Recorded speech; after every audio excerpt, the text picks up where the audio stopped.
to this wonderful scholarship luncheon. Congratulations to all the honorees, or those who are receiving scholarships. Do you want to stand up and we can applaud you? Can we do that?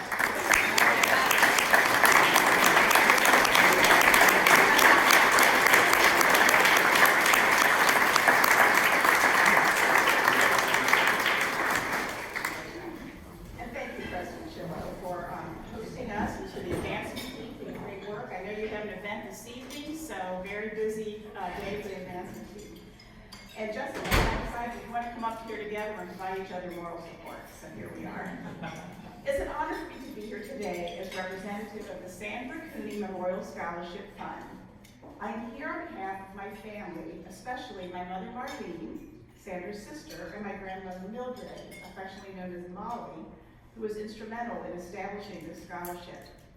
On behalf of our family, we are very grateful to the many donors who have generously funded this scholarship.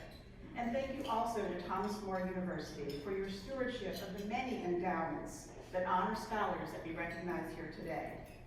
We are especially grateful to the English faculty for continuing to honor Sandy's legacy as an esteemed faculty member, an advocate of literature and creative writing, and above all, a lover of words and their meaning.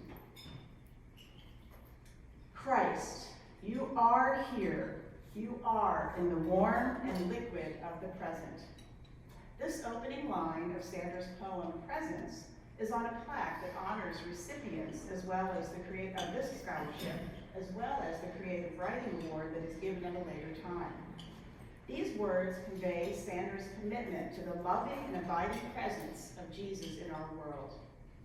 As a young academic, she wanted to be on the faculty at the then Villa Madonna College. Some Villa Madonna grads in the room, perhaps? Not only because it was her alma mater, but also because she hoped, in her words, to join a successful effort to bring young men and women closer to themselves and God through literature and original composition.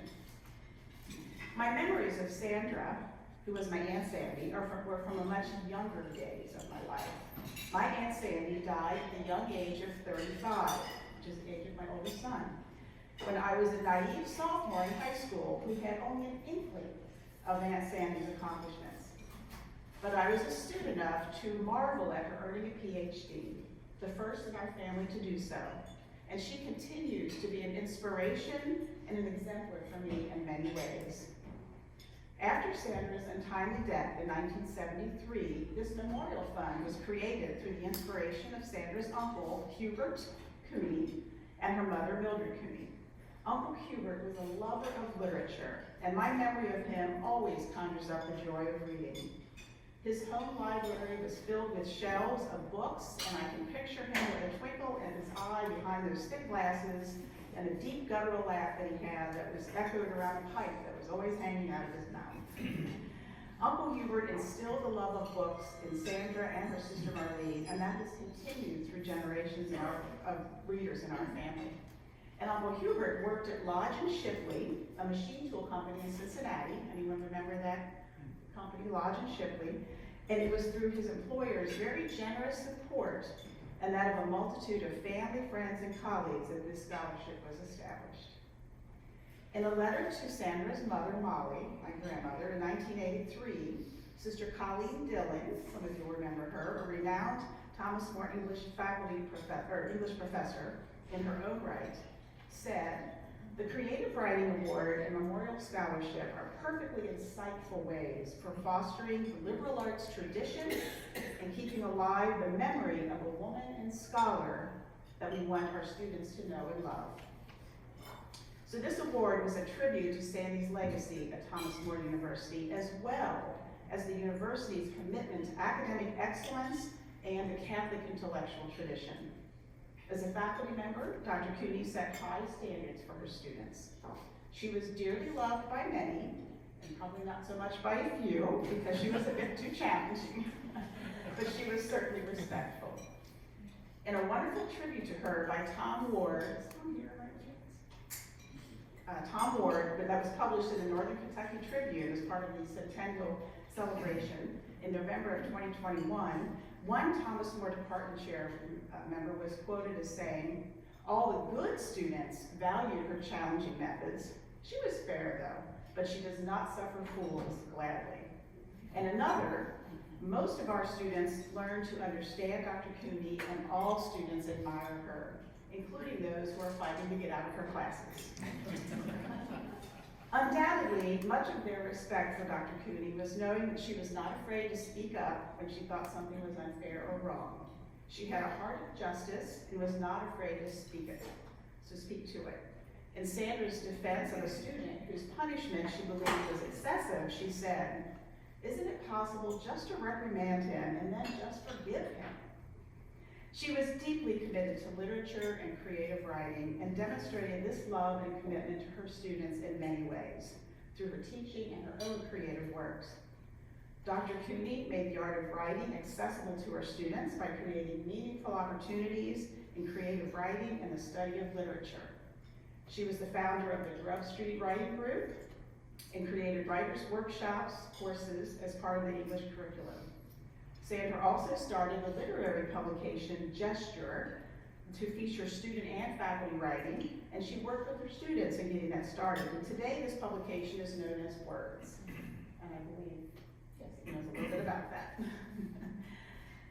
That was taking the name from one of her poems, Words, which pays tribute to her abiding love of words and all the joy, the sorrow, the insight, and the wisdom that they can create.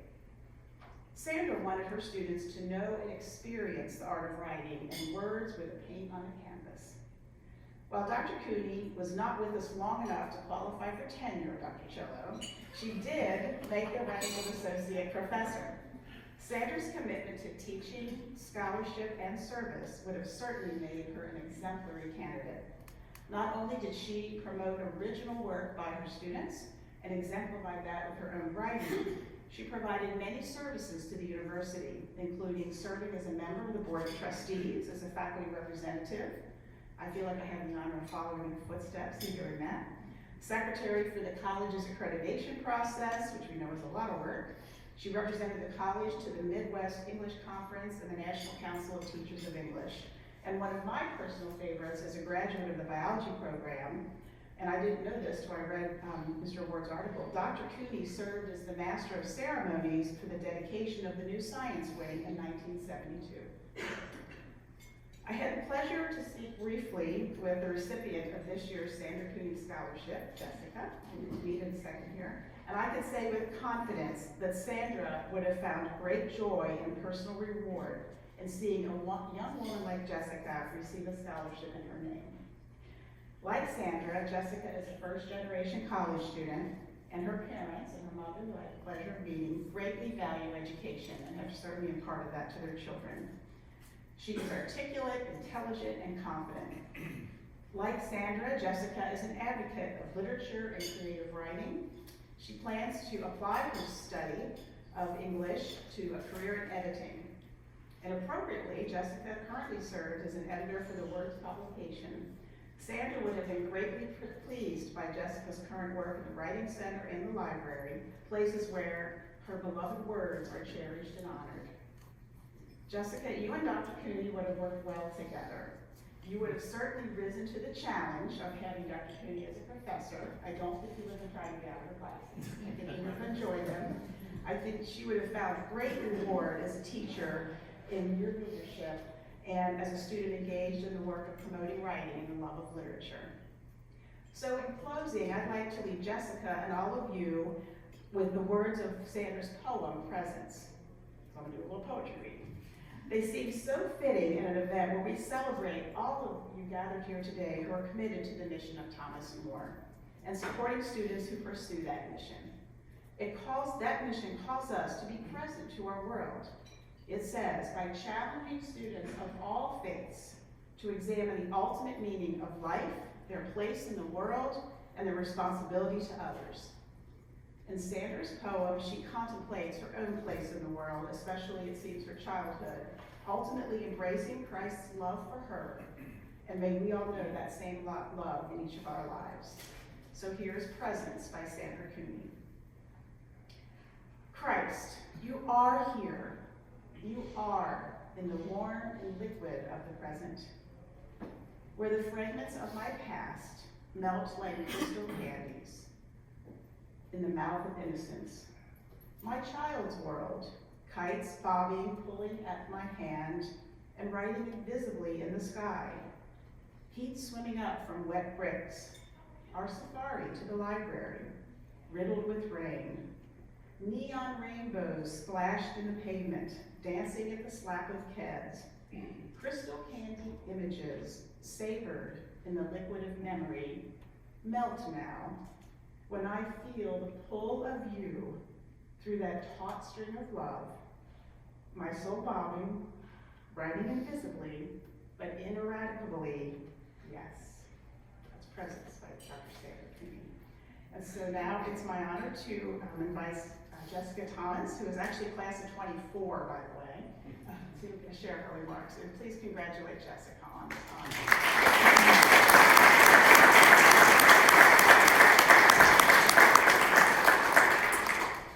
Thank you. I wanted to take this opportunity to kind of let all of you benefactors see the impact that you have on students like me. So I'll use my story to kind of represent the other students in here who benefited from you.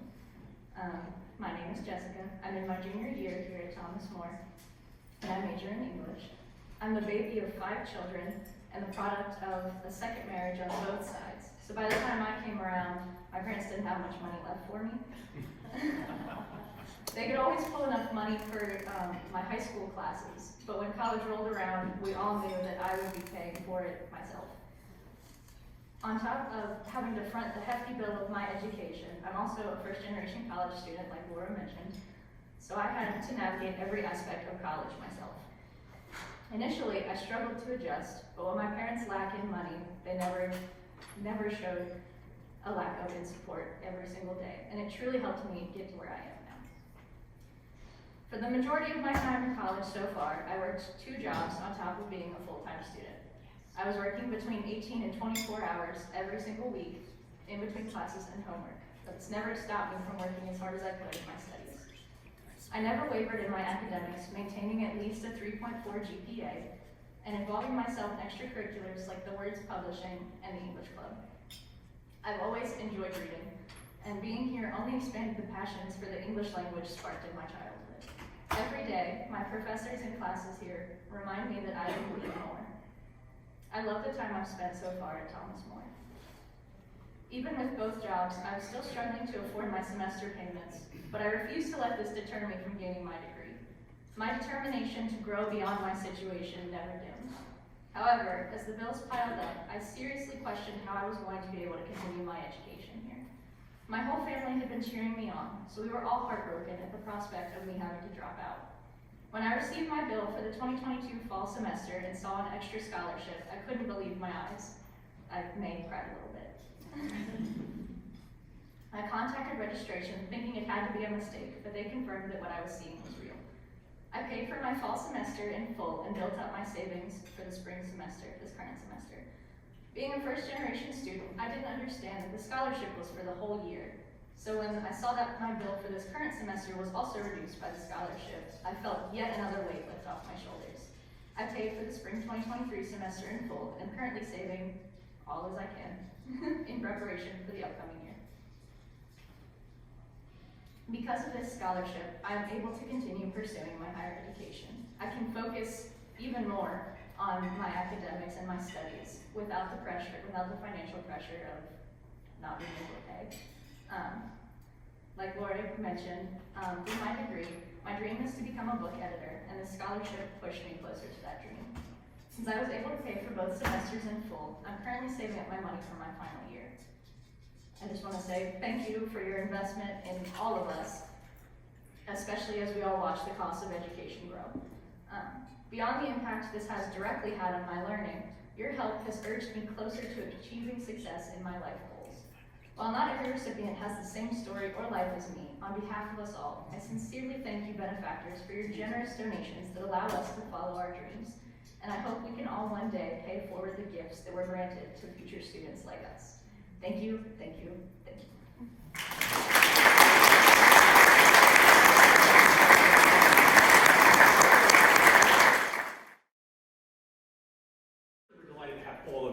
here today, joining in this wonderful celebration. As you heard from Jessica, that's only one voice here today, but certainly that voice resonates all across our campus. This is an exciting time at Thomas More, and certainly the investment that you're making in our students is showing. I know Sarah Rice, in her first year here at Thomas More, is doing great things. Abby, you're getting ready to graduate, and we're excited about that next chapter. But it also gives us an opportunity to say thank you, not just to our benefactors who make this reality happen day in and day out, but also the tremendous sacrifices that our students are making. And you heard from Jessica a bit earlier, our students are not allergic to work. They're not allergic to working hard.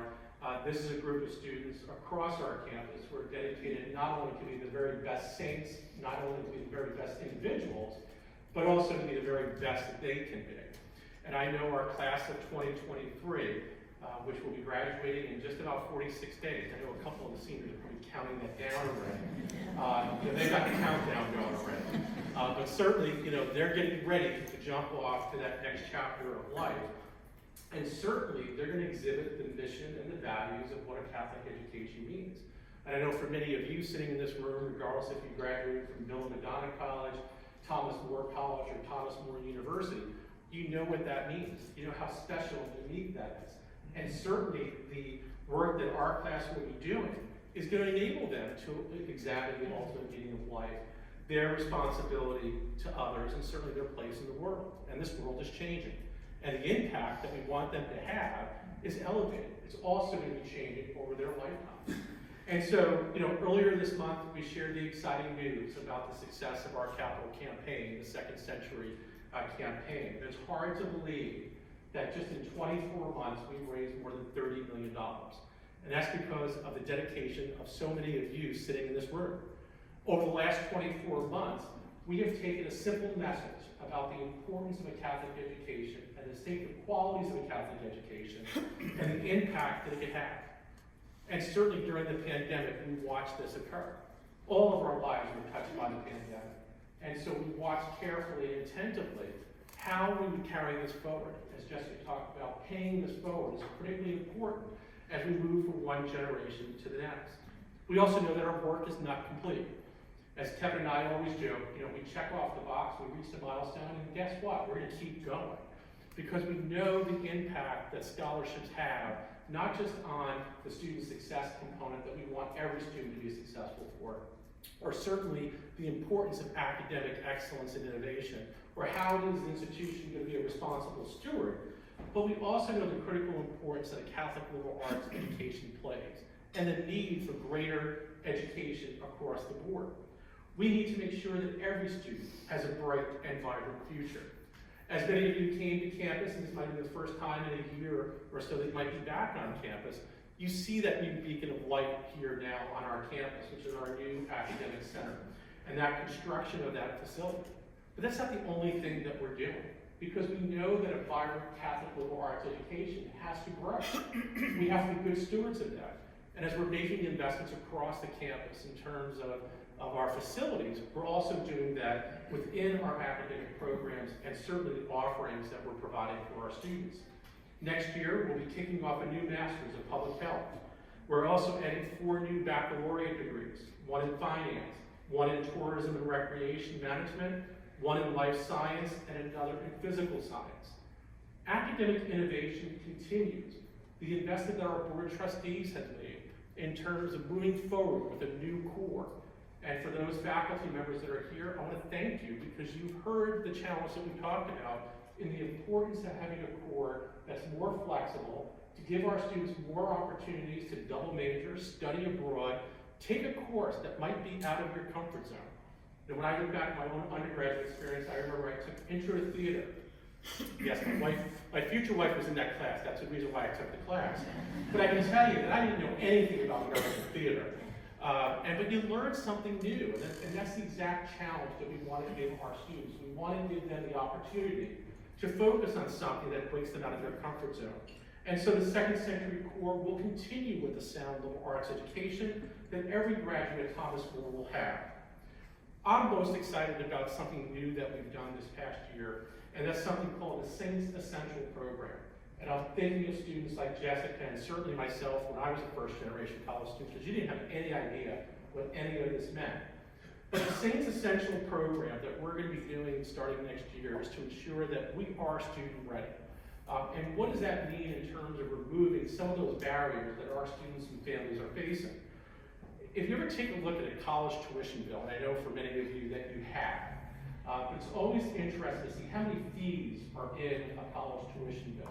Recreation fees, athletic fees, technology fees, and that list goes on and on. We were very intentional this year to remove all those fees from our bills. We're building it into a tuition. There's one price. We wanted to eliminate the confusion that our families were facing. We also know that many of our students and their families face food insecurity. We're going to provide a meal plan for every student as part of that tuition plan. We want to remove the barriers that prevent students from being successful. And that's critically important. And the only way we can do that is because of our donors and friends who make the investment in a Thomas More education. We've got to carry out this work as we improve our facilities, the equipment, adding more full-time faculty and programming. But we've also got to make sure that we're focusing in on our community and the excellence that we have here at Thomas More. One of the things that I've been amazed by as I've had the opportunity in the last 2 years to travel, and Kevin and I have done a lot of traveling, we eat at a lot of Wendy's, but giving the opportunity to really focus in on the excellence that our alumni have had, and certainly the great careers that they've had over their lifetimes. And you know, we've met with folks that have gone to Thomas More back in the early 60s, which was really Villa Madonna College. We've met with alums who went through Thomas More College, and then also those who have recently graduated. But one of the things that really resonates when we go out and we talk about the significance and distinctive qualities of Thomas More education is that ROI. Georgetown University did a recent report, and we use the Georgetown University report because it gives a good indication of the return on investment that our students are seeing in their education, the value that they pay here at Thomas More. And in that report, what we found is that we were number 2 in all private institutions in Kentucky. We were number 1 all throughout Cincinnati's region. So I won't mention the privates in Cincinnati, but we are number 1 when we look at that report. But it's important to understand that when you look at the report and you compare it to also public institutions, we rank all above all the public institutions in Kentucky. And that's critically important because every time I often hear that, oh yes, your tuition is cheaper at this institution, you get what you pay for. And certainly the quality of our education here designates the value and the quality of ensuring that a mission-driven Catholic value-based education remains affordable. And I want to thank all of you as we look at this capital campaign and certainly the role that endowment scholarships play to provide both accessibility and affordability. Over the course of the capital campaign, we now have 31 new endowed scholarships or scholarships that have been increased since the time we started the capital campaign. That has contributed to more than 108 endowed scholarships now the university has. Think about the number of students that you're going to be able to help now, the impact that you're having as donors and benefactors to help move the next generation of students. And in fact, that number is changing after this event. We will introduce 109th endowed scholarship here at Thomas More University based on the generosity of Bill and Elaine Kohl and their family. Wendy and Kelly are here with us today. The establishment of the William and Anne Elaine Ready? I thought I was going to have it the first time, but thank you for correcting me, Elaine, as we go through that. The Kohl Scholarship will become the 109th. And that's an important hallmark. We're not just stopping there. But every time we have an endowed scholarship, it has an impact on a student's life. You heard from Jessica. We can have that same story with Sarah, with Abby, and I know there's several other students that are here today. It's making a difference. And I can tell you from my own experience, when I was a student in 1987, so we didn't have cell phones back then, there was no internet. I did have to call mom and dad on a rotary phone in the hallway in the residence hall. But I can remember vividly in October of 1987, our students can read this in the history book, but the Dow Jones market on a Monday crashed by 23%. As a student, who cared? I was too busy playing baseball, going off to class. I didn't care about the stock market. Today I do, trust me, but not back then. But the interesting part of that day was 2 weeks later when I called home, and I had learned that my parents both lost their jobs. Companies were downsizing. They were removing costs.